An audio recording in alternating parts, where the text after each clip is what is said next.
Com a palavra, vereador.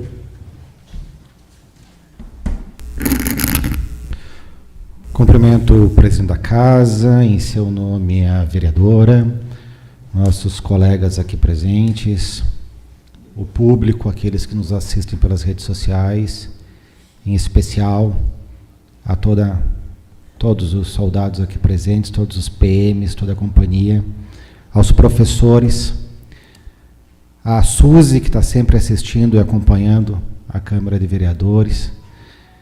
E eu não posso deixar, obviamente, de parabenizar, inclusive, a própria vereadora, que levantou esse assunto, que hoje ele é cotidiano da vida das pessoas dessa cidade, que é o consumo excessivo de drogas, em vários pontos da cidade, e que o trabalho mais bem feito, mais bem avaliado e com maior resultado vem desses profissionais que dão seu tempo, sua experiência, para que venha a mostrar para as crianças o perigo que é o consumo de drogas, que hoje se tornou uma coisa quase que lícita no país, infelizmente. Nós notamos que desde grandes artistas, cantores, compositores, gostam de proliferar, que é tudo uma onda, tudo é bom, é bonito, mas que a gente sabe que em vários momentos eles tiveram que fazer tratamento, alguns tentaram suicídio e outros vieram a conseguir o suicídio. Sem contar aqueles que perderam tudo por causa disso. Eu estive no ano passado na formatura do Proerj de Fraiburgo, uma festa gigantesca, linda, muito boa, onde se viu que toda a região trabalha para que a gente possa tirar dessas crianças mais essa armadilha que a vida está proporcionando a elas. Antigamente, nós tínhamos menos acesso a isso tudo e hoje está cada vez mais fácil e mais ao alcance de qualquer um conseguir essas ilegalidades que vêm a destruir. Infelizmente, hoje mesmo ainda eu estava conversando com o nosso vizinho aqui de Câmara, ele falou, lembra do fulano? Pois é, perdeu tudo, mas conseguiu se escapar agora, está em tratamento. É uma coisa que nós temos visto cada vez crescer mais, principalmente entre os jovens, em vários bairros da cidade. E isso independe de classe social, isso independe de educação, isso independe de cor, sexo ou religião.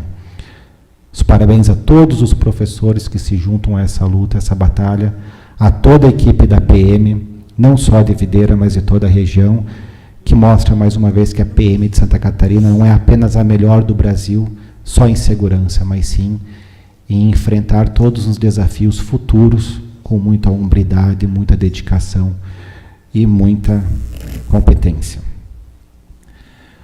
Gostaria, senhor presidente, de destacar que no sábado nós tivemos a presença do deputado Jorge Gotten aqui em Videira, deputado federal, um deputado que veio mais uma vez a agradecer à cidade toda a expressiva votação que ele recebeu, e também veio para conhecer a problemática, e uma das maiores que a gente tem dentro do município, das quais não só nós já várias vezes falamos aqui, mas que o próximo prefeito da cidade vai ter como um grande desafio, que é a questão da situação do Hospital Salvatoriano Divino Salvador.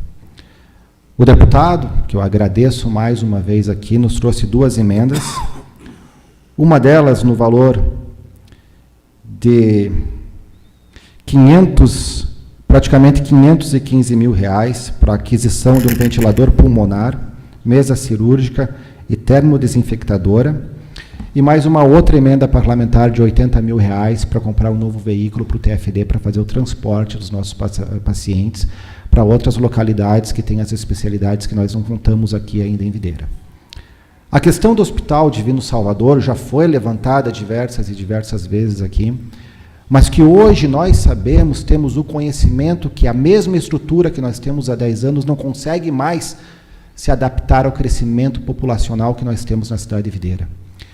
O hospital tem conhecimento que ele precisa melhorar, aumentar o número de equipes para fazer o atendimento, principalmente no setor de emergência. Ele tem a consciência que ele precisa ter uma estrutura de um centro obstétrico. ele tenha consciência, hoje, para quem não está sabendo, dos 128 leitos, mais ou menos, que nós temos praticamente todos eles sendo utilizados, às vezes com isolação dentro de um quarto, onde 2 leitos não podem ser utilizados por causa de um. Nós não temos mais como atender as 11, 12 cidades que o hospital atende, as quase 200 mil pessoas que o hospital atende, se nós não tivermos um programa sério para erguer uma nova torre no hospital. Não há mais como colocar dentro do setor de emergência mais enfermeiros, mais médicos, porque não há mais local físico para que seja feito isso. É necessário trabalharmos junto à administração municipal, o poder público estadual e o Hospital Divino Salvador para que isso venha a ser resolvido o mais breve possível.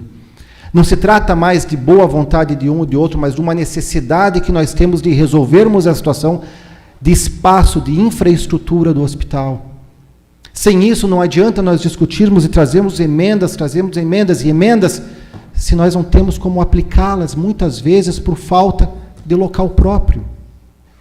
É necessário que unamos todos os nossos esforços para que saia essa nova torre, para que saia esse aumento de infraestrutura, para que o hospital possa dar à cidade aquilo que ela mais precisa, que é a saúde.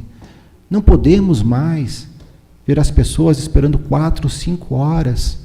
De domingo para segunda, eu fiquei até 1h30 da manhã, acompanhando uma pessoa ao telefone que precisava de um leito, sabendo que nós não temos mais local para ampliarmos leitos. É necessário um esforço de todos nós, mais do que já tentamos no passado, porque o tempo está passando e uma torre não vai aparecer amanhã. Um centro obstétrico não vai aparecer amanhã, se nós não investirmos urgentemente em infraestrutura. A nossa população, a saúde local, pede socorro também. Podemos dizer, falarmos de vários índices, mas os índices não correspondem àquilo que a população está vivendo. O hospital foi parceiro e é parceiro de Videira. Existe uma economia por ele ser filantrópico. O Estado economiza com relação a isso. O custo de um hospital que não seja estadual é muito mais baixo do que um estadual. Mas, obviamente, por ser filantrópico e não trabalhar com a questão do lucro, ele não tem dinheiro para investir. Lembro que no passado eu escutei, mas quando o hospital precisa de ampliação, ele busca o Estado. Quando precisa de um equipamento, ele busca o Estado. Quando precisa recompor a tabela do SUS, ele busca o Estado. O Estado trouxe uma reavaliação de várias cirurgias eletivas, algumas pagam até 10 vezes mais, um custo fixo com relação ao número de atendimentos, mas também precisamos contar com o Estado para essa ampliação. Caçador recebeu agora mais de 5 milhões, Joaçaba recebeu 10 milhões.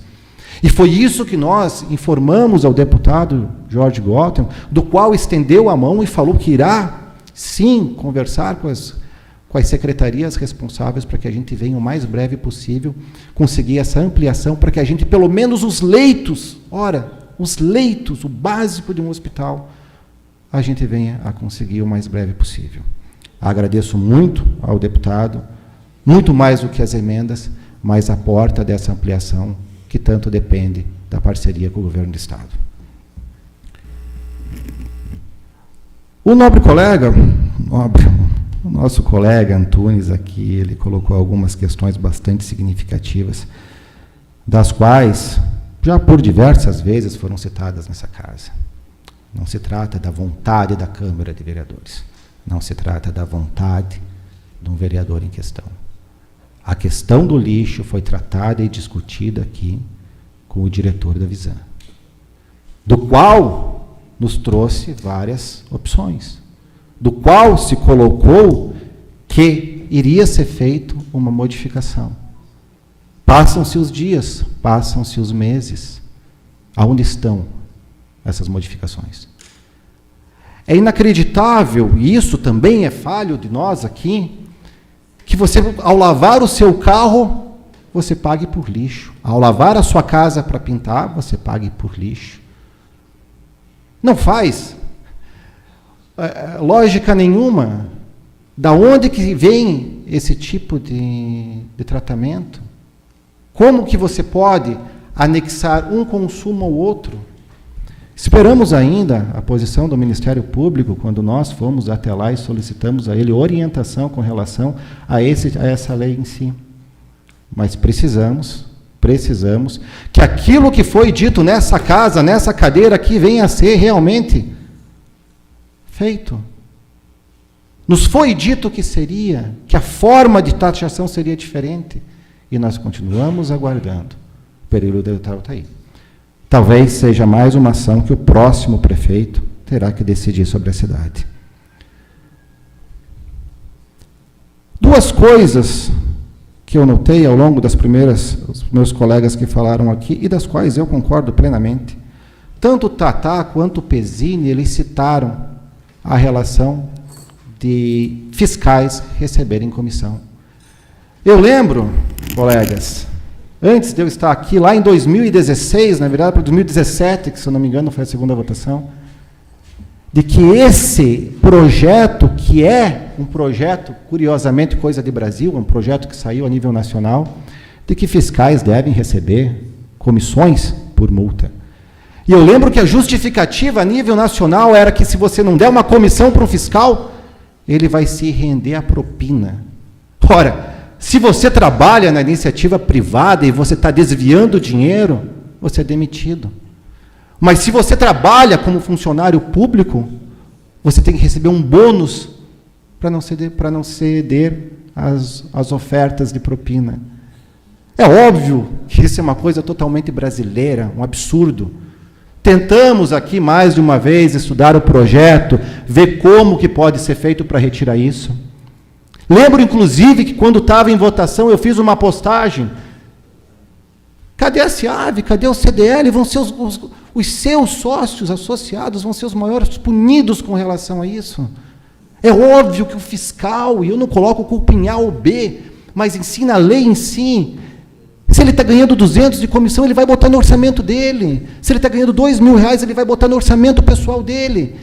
E aquilo que a gente vê das reclamações de lojistas, de restaurantes, de empreendedores dentro da cidade, é assim, multam as coisas mais absurdas, mas multa aqui, não multa lá, lá é diferente. Porque depende da vontade de multar de cada um. Nós não podemos nos render a esse tipo de lei. E sim, cabe sim ao Executivo que ele venha, pelo menos, a justificar o porquê que não pode fazer essa alteração e anular uma lei dessas. Todo empresário hoje, assim que ele decide abrir qualquer negócio, ele é refém. Temos casos em Videira, no passado, para não citar a administração A ou B, de esperar 9 meses para conseguir abrir um restaurante, um bar já pronto. Vivemos aqui, há pouco tempo, um café que passou 12 meses para esperar abrir. Vai e volta de secretaria, vai e volta de órgão público. Cada um diz uma coisa, o dinheiro está lá, o financiamento está lá, a parcela do financiamento tem que ser paga. Esse tipo de situação não cabe, não pode caber em Videira. Nós, como legisladores, que cobramos, que insistimos, que falamos que o empreendedor é o maior gerador de trabalho e renda do município, muitos que não precisam e não têm nem um segundo grau, mas eles são muito bons no que eles fazem. São essas pessoas que nós temos que deixar trabalhar. Nós não podemos engessá-las, tirá-las da sua relação de trabalho e depois fazermos grandes doações de cesta básica, jogarmos para o assistencialismo. Ora, eles que podem nos dar trabalho e renda são aqueles que nós mais caçamos, que mais punimos, inclusive com leis absurdas, como essa de dar incentivo a quem multa. É óbvio que quem multa vai sempre querer multar ainda mais. Presidente, muito obrigado.